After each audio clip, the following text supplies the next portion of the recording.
1914 में बनी वो बस्ती जहां आज भी मौत की परछाइयां घूमती हैं। नमस्कार दोस्तों, स्वागत है आपके अपने चैनल काली रात फाइल्स पर और मैं हूं आपका होस्ट समीर। आज की कहानी सिर्फ एक कहानी नहीं है, ये है एक सच्चा इतिहास जो आज भी उस पहाड़ों में जिंदा है। Abbott mount, Lohaghat, Uttarakhand. एक ऐसी जगह जहां कभी अंग्रेजों की बस्ती बसाई गई थी, लेकिन आज वो बस्ती मौत, परछाइयों और चीखों का पता बुन चुकी है। साल था 1914।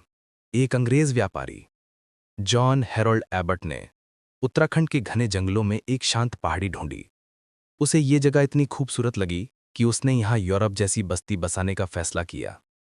13 से ज्यादा बंगले, पत्थर की यूरोपीय दीवारें, छोटे छोटे पाथवे, बगीचे। एबट ने अपनी पत्नी कैथरीन डेवलिन रॉकफोर्ड की याद में एक चर्च भी बनवाया। ये स्थान हिमालय की चोटियों जैसे नंदा देवी, त्रिशूल और पंचुली के शानदार दृश्यों के लिए भी प्रसिद्ध था।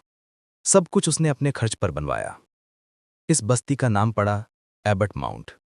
शुरुआत में यह जगह बहुत शांत थी, लेकिन फिर यहां बना एक छोटा सा अस्पताल जिसने आगे चलकर इस पहाड़ी को भारत की सबसे भूतिया जगहों में बदल दिया। उसी अस्पताल से जुड़ा था एक आदमी, डॉक्टर मॉरिस या डॉक्टर मॉरिसन। नाम के कई रूप मिलते हैं। कहा जाता है ये डॉक्टर सिर्फ इलाज नहीं करता था, ये मौत की भविष्यवाणी करता था। जिस मरीज को वो बोल देता कि ये ज्यादा नहीं बचेगा, वो सच में कुछ ही दिनों में मर जाता। लोग कहते थे डॉक्टर इलाज से ज्यादा मौत पर शोध कर रहा था। अस्पताल के पीछे था एक अंधेरा कमरा जिसे आज स्थानीय लोग मुक्ति कोठरी कहते हैं। डॉक्टर मॉरिस वहां गंभीर मरीजों को रखता था, लेकिन उस कमरे से कभी कोई जिंदा बाहर नहीं आया। कुछ रिपोर्ट्स और लोक कथाएं कहती हैं वो आत्मा, मृत्यु और शरीर के रहस्यों पर भयानक प्रयोग करता था। कभी किसी का दिमाग निकालकर उसे वजन करता था, कभी मरते हुए इंसान की सांसें गिनता था, कभी आत्मा के जाने का समय नोट करता था। कहा जाता है वो जानना चाहता था कि इंसान की आत्मा दिखती कैसी है, और शायद उनमें से किसी आत्मा ने आज भी वहां से जाने से इनकार कर दिया है। डॉक्टर मॉरिस के मरने के बाद अस्पताल बंद हो गया। एक एक करके सारे बंगले खाली होते गए और एबट माउंट धीरे धीरे एक भूतिया पहाड़ी बन गया। स्थानीय लोग कहते हैं रात को वहां कदमों की आवाजें आती हैं। कभी कोई खिड़की पर खड़ा दिखता है, कभी लगता है कि कोई पीछे चल रहा हो। कुछ लोगों ने तो एक दमदार काली परछाई बिल्कुल उसी कमरे में देखी है जहां डॉक्टर मॉरिस मरीजों को बंद करता था। कहते हैं वो आत्माएं अब भी उसी मुक्ति कोठरी में कैद हैं।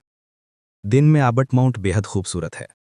हरे पेड़, शांत वातावरण, यूरोपीय बंगले। लेकिन जैसे ही सूरज डूबता है, वही बस्ती दूसरी दुनिया जैसी लगने लगती है। स्थानीय लोग आज भी सूरज ढलने के बाद वहां नहीं जाते। कहते हैं कि वहां एक ठंडी हवा नहीं, एक अदृश्य नजर घूमती है। स्थानीय लोगों और पर्यटकों का मानना है कि इस इलाके में डॉक्टर मॉरिस और उनके मृत मरीजों की आत्माएं भटकती हैं। इन कहानियों के बावजूद एबट माउंट एक सुंदर और शांत जगह है जहां से हिमालय का विहंगम दृश्य दिखाई देता है। अब कुछ पुरानी कोठियों को होमस्टे में बदल दिया गया है। कुछ यूट्यूबर वहां रात में शूट करने गए।